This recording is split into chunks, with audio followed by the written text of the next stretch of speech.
मोर समस्त नमस्कार। मु झुनलता नायक भद्रक जिला वासुदेवपुर ब्लॉक नुआगाँ पंचायत एमके भाव कार्य करी।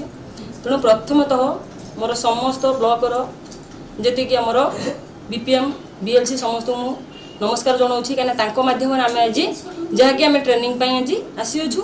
आमर ट्रेनिंग एटा 20 दिन ट्रेनिंग आमको दि जाऊँगी। ट्रेनिंगटा ओकेसीएल माध्यम आमर USCIT द्वारा आमको सेंटर आमर कौन माइक्रो आईटी एजुकेशन माध्यम आमको 20 दिन माध्यम ट्रेनिंग दि जाऊँगी। आज आमको 18 दिन तालीम आमको 50टा सेक्शन तालीम दि जाता। से आम मार्क अनुसार आम 45-46% आम रही सारा मार्क। तेणु आम से निजे एग्जाम देछु।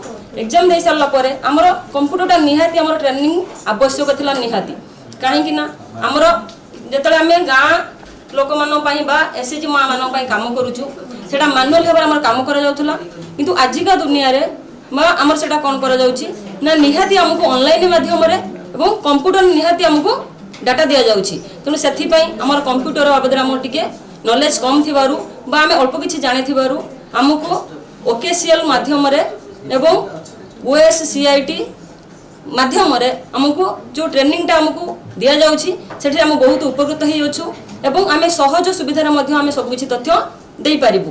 एथिरे आमर आमर जो डीए बा जोटा आमर खाइबा एवं जीवाआसर सुविधा भल अच्छी। एथे आउ कौन करा जाउछि ना आमर एई जो प्रोजेक्ट काम करा जाउछि प्रोजेक्ट सर्वप्रथम माननीय मुख्यमंत्री आमर नवीन पट्टनायक को मु तांकु स्वागत करना जनाऊँगी जे सी आमको ट्रेनिंग अरेंजमेंट कर सहित आमर सेक्रेटरी जो अच्छा सुजाता कार्तिकान मैडम ताकू अशेष धन्यवाद जनाऊँगी।